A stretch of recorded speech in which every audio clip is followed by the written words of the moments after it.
Tinanggap na ni dating Senador Sani Trillanes yung hamon ni Bato. Anong hamon ni Bato? Na pusasan daw siya ni Trillanes. Si Trillanes daw magpusa sa kanya.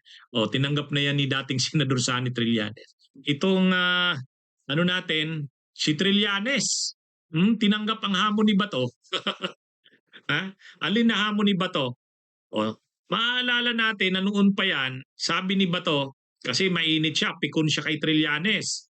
O, sabi ni Bato noon, mga kabunyog, ano yun? Talagang sinabi ito ni Bato. Sabi ni Bato, um, go ahead, go ahead, Trillanes. Make my day. Ito pagkakasabi ni go ahead, make my date, Mr. Trillanes. Sige ka lang ngal-ngal, nang dyan ng ICC. Sige, go ahead. Kahit sumama ka pa mag-serve ng warrant, ikaw mismo ang magpusa sa akin. Ganyan pa si Bato. Ikaw mismo ang magpusa sa akin. O yun. Yun yung hamon ni Bato kay Trillanes. Kasi mainit na siya kay Trillanes noon eh. Mainit siya kay Trillanes. Pero noon, hindi lang nag-comment si Trillanes. Ang nangyari na doon, after noon, naaresto si Duterte. Naaresto si Duterte. Nabigla sila Bato noon. Hindi nila inaasahan yun. Mangyayari pala yun. Ngayon na naman, si Bato, sinabihan lang ni Boying Rimulya, ni Ombudsman Boying Rimulya na mayroon ng arrest warrant, kahit hindi pa kumpirmado, nagtago na si Bato. Nagtago na. Nag-a-apply na ng TRO sa Korte Suprema. Sabi naman ng Korte Suprema, sabi naman ng Office of the Solicitor General, speculative naman yan, wala pa. Bakit naman sinasabing mayroon ng danger sa kanyang buhay? Aarestuhin siya, wala pa naman ang arrest warrant.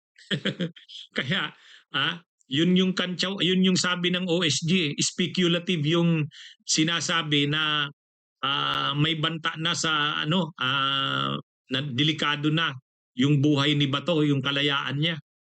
Sabi ng Office of the Solicitor General, hindi naman yun, speculative yun. Hindi pa nga lumalabas yung warrant of arrest. O nga naman, ang yabang-yabang ni Batong manghamon. Hinamon pa si Trillanes. Go ahead, make my day, Mr. Trillanes. Ngalngal ka ng galgal, ICC ka ng ICC. Gusto mo, ikaw pang mag-serve ng warrant. Ikaw pang magpusa sa akin. Ayun, ang sabi ni dating Senador Sani Trillanes ganito, okay, sige, tatabihan ko pa siya. Kapag isi-serve na yung arrest warrant, tatabihan ko siya. Yun. Kaya sabi ni dating Senador Sani Trillanes, huwag mag-alala si Bato. Parang dito, inuuyam niya si Bato. Inuuyam niya si Bato na, huwag kang mag-alala. Bato de la Rosa, pag lumabas yung arrest warrant, tatabihan pa kita. Kaya yung hamon sa kanya ni Bato na si Trillanes ang mag-serve ng warrant, pusasan pa daw siya ni Trillanes, ay syempre hindi naman yun kasi hindi naman autoridad si Trillanes. Pero ang sabi ni Trillanes, tatabihan kita. Mukhang pipikunin ni Trillanes talaga itong si Bato eh. Kaya lang, ito rin kasing si Bato de la Rosa, di mayabang nga. Mayabang. O di ba? Actually, sinabi niya yung hamon niya na yun na go ahead, Mr. Trillanes, make my day. Ngalngal ka ng ngalngal tungkol sa ICC. Ikaw ang mag-serve ng warrant kung gusto mo. Ikaw pang magpusa sa akin. Sinabi yan ni Bato noon nang hindi pa nangyayari itong mga warrant of arrest na ito kay Duterte. At noon kasi akala niya hindi magkakatotoo yung mga sinasabi ni Trillanes.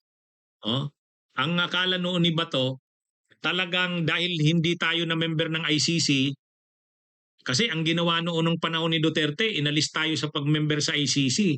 Maniubra ni Duterte yon sa kanila panelo, nila Media Aldia. Ang problema, hindi umubra yun. Wala ring silbi yung hindi pag-member sa ICC. Mayroon pa rin jurisdiction ng ICC kahit nung nag-withdraw na tayo ng membership dito. Kaya itong ito, pero noon, mayabang nga si Bato, yun ang hamon niya kay Trillanes. Pero nang biglang lumabas na yung unang-una, sinasabi ni Trillanes, nag-iimbestiga na ang ICC, labas-pasok na sa bansa. O biglang nakumpirma totoo yun, o galit na dun sila Bato. Bakit daw nagko-cooperate na ang gobyerno? Tapos nung bandang uli, sinabi ni Trillanes, huwag kayong mag-alala, pag lumabas ang arrest warrant ng ICC, hihingi yan tulong sa Interpol. At ang gobyerno, magko-cooperate yan sa Interpol. Tandaan nyo yan. Kaya maaaresto yan si Duterte. Walang naniniwala doon, kahit si Bato. O ngayon, biglang nagkatotoo. Nag-cooperate nga ang gobyerno sa Interpol. Naaresto si Duterte. Ayun, nandun na ngayon sa Dahig, sa ICC. O ngayon, si Bato, hindi niya na nahahamon si Trillanes. Nagtatago na siya ngayon. Yung dating matapang na ng hamon, nagtago. Hindi pa nga lumalabas yung arrest warrant, bali-balita pa lang, tinakot naman ni Ombudsman Boying Rimulya, nagtago na si Bato. Humingi ngayon ng TRO sa Korte Suprema. Hininga ng Korte Suprema ng comment ang gobyerno. Nag-comment ang OSG, si Berberabe. Ang sabi ng OSG, speculative naman yung sinasabi na yan. Wala pa namang banta sa kanyang freedom. Hindi pa naman lumalabas ang arrest warrant. O yun, tama naman. O yung pala, ang yabang pala ni Bato, yung pala takot. Ngayon, nung makita yan ni dating Senador Sani Trillanes, sabi ni dating Senador Sani Trillanes, yung hamon niya sa akin noon, sige, pagbibigyan natin siya. Sabi ni dating Senador Sani Trillanes, pagbibigyan natin siya. At ang sabi ni dating Senador Sani Trillanes, si Bato daw ngayon, nagtatago na daw yan. Nasa Davao. Itong sabi ni Trillanes, ang impormasyon natin ay nasa Davao City siya, nagtatago. Wala siyang planong lumabas. Hindi na yan magpapakita. Yan ang ano. Pero sabi niya, tungkol doon sa hamon na siya ang mag-serve ng arrest warrant at siya pa ang magpusas dito, ang sabi ni Trillanes, hayaan nyo, tatabihan natin siya. Tatabihan natin siya pag inaresto na siya. Kaya, ayan mga kabunyog, mga kababayan. Sigurado nakarating yan kay Bato. Iko na naman kay Trillanes yun. Bunyog, bunyog, halikan na kasama ka. Bunyog, kapag buklod ay may pag-asa. Luzon, Visayas, Mindanao, isa ang pananaw. Sa bagong Pilipinas ang bunyog isisigaw.